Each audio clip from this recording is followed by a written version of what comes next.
スティーブさん、なぜそんなに日本語喋れるのとよく聞かれます。今日はちょっと車とちょっと違った感じでぜひ付き合っていただきたいんですが、文化というよりも言葉、日本語、英語、外国語、面白いものなんで、スティーブの覚え方、なぜ覚えようとしたのかって日本語をっていうのは、この動画の最後にいろいろ説明、それも含めて説明させていただくんだけれども、もう一人のスティーブさん、日本語喋れるスティーブさん、このスティーブおっさんより年上のスティーブさんの、北米人の方を、紹介したいと思います。日本語で面白いインタビューを先日させていただいたので、その動画のそのインタビューの後、また面白いお知らせ、ございますので、ぜひ最後まで付き合ってくださいね。よろしく。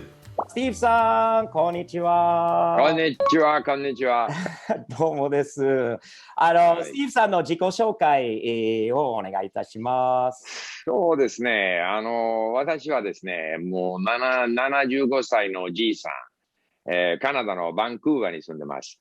日本にですね、9年間住んでたんですよ。主に70年代ですね。で、その当時はね、7年間はカナダ大使館にいたんです。その後ですね、カナダの木材輸出業者の日本代表として、日本にずっと住んでたんですよね。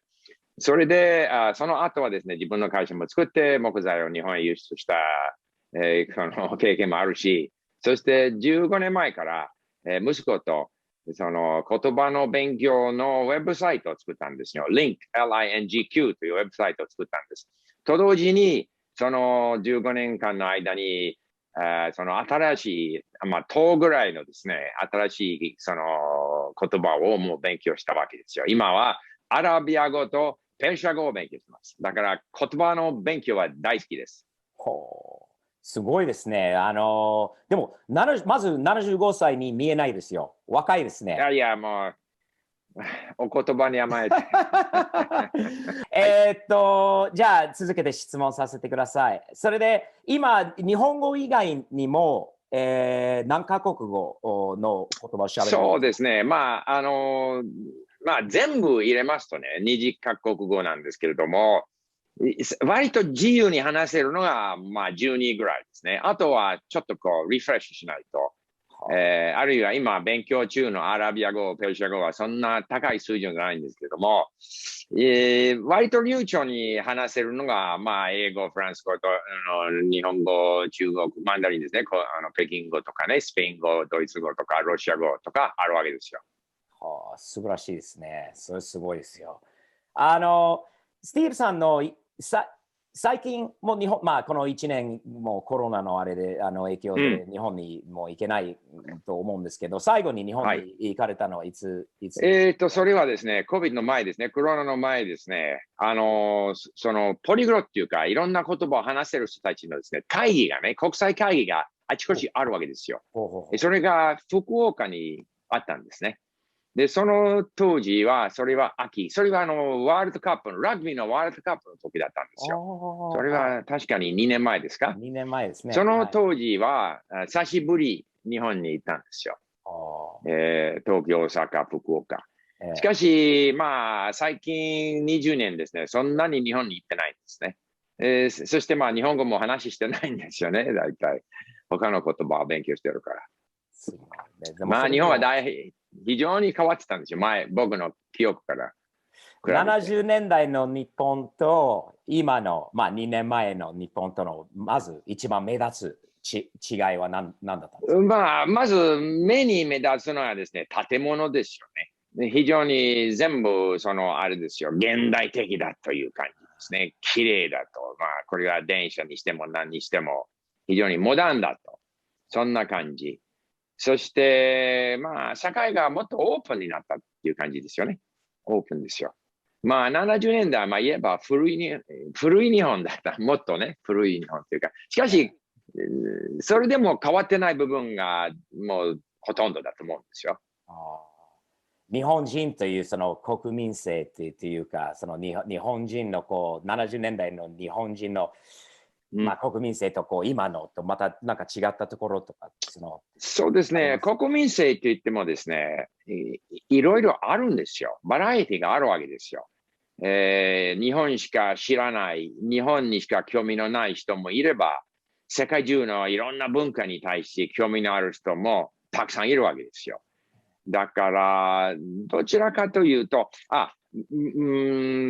僕若い日本人がね、多分少しずつもっとあれですよ、オープンになってると思うんですよ。僕の息子はね、息子が彼はですね、アイスホッケーの選手だったんですよ。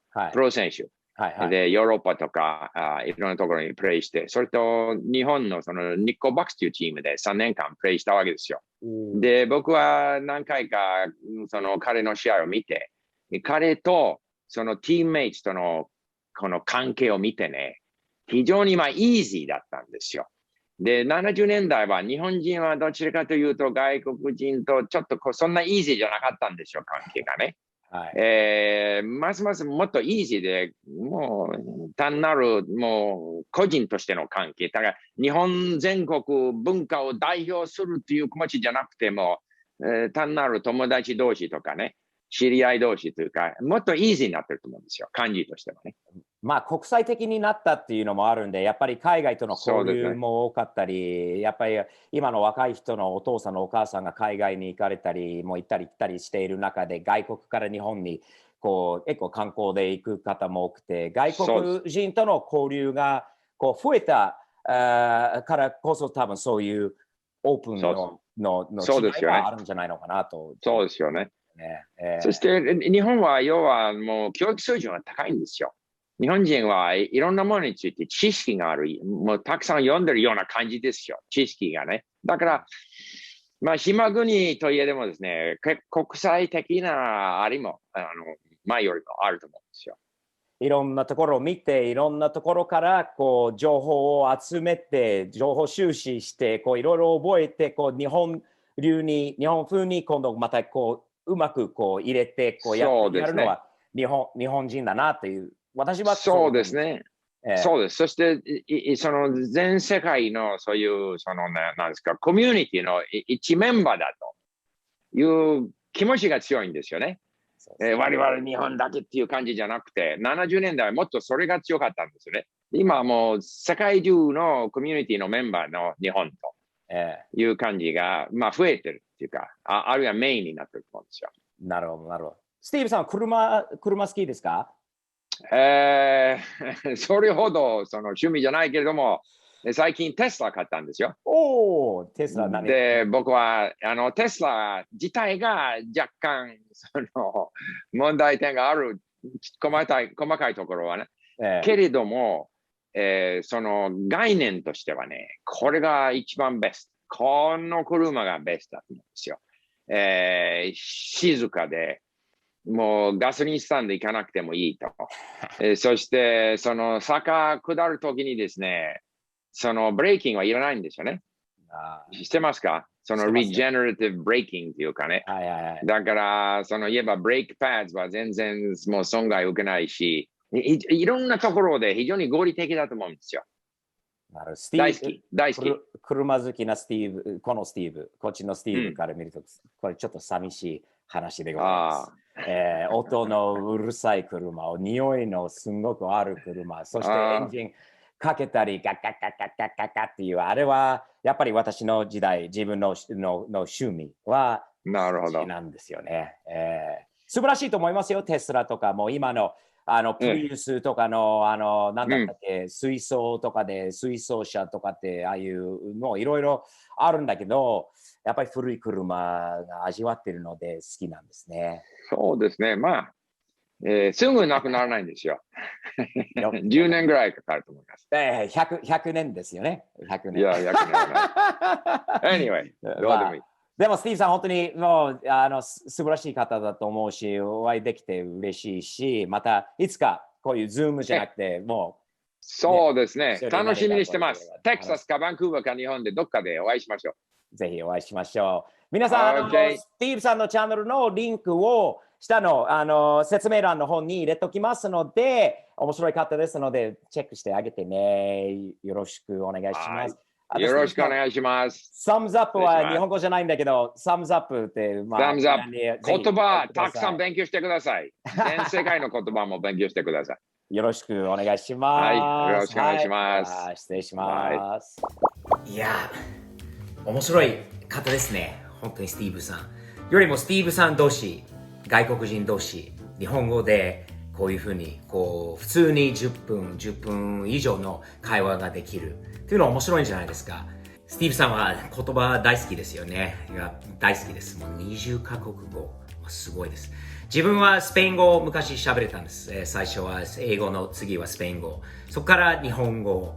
私の日本語を覚えるのに通った道とスティーブさんと全然違いますよね。もちろん時代も違うんですけど、70年代の日本はどういう時だったのかな。また面白い時はスティーブさんが言ってたんだけど、自分のモチベーション、日本語を覚えるモチベーションは、やっぱり、以前も他の動画で説明、させてもらったことがあるんだけれども、ビジネス、お金、これから急成長になる日本とのその波に乗りたくて、日本語を覚えたスティーブ。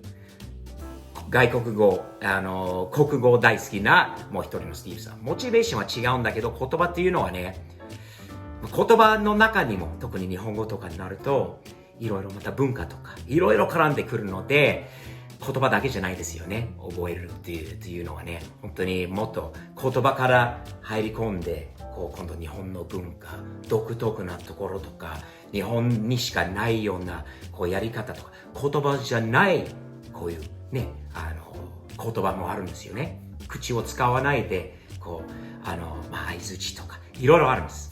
それについて今度ゆっくり話していきましょうか。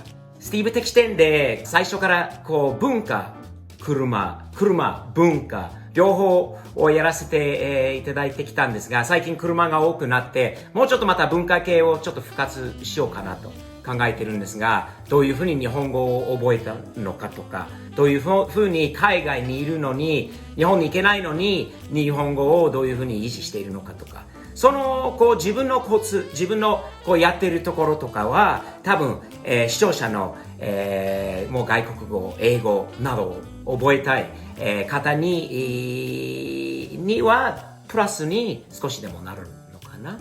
ぜひそういうの文化的なところにもご興味があれば、チャンネル登録、そしていいねと、そしてスティーブさんこういうの面白いんじゃないかっていうのはコメント欄に、残しておいていただければ、必ずメールを通して、また、いろいろこれから面白い動画を検討していきますので、よろしくお願いします。言葉といえば、四字熟語ありますよね、日本語になると。四字熟語面白いですね。面白いです。いろんな意味が絡んでます。もちろん、読み、書き、それと理解ができなかったら四字熟語の意味は伝えにくいんだけれども、よく使わせていただいている四字熟語。日々前進。他にも好きなのもあるんで、今度それも含めて、話していきましょう。では、四字熟語じゃないんだけど、英語的にサムズアップ、ダブルサムズアップですよね。では、じゃあ次回までまたよろしくお願いします。失礼します。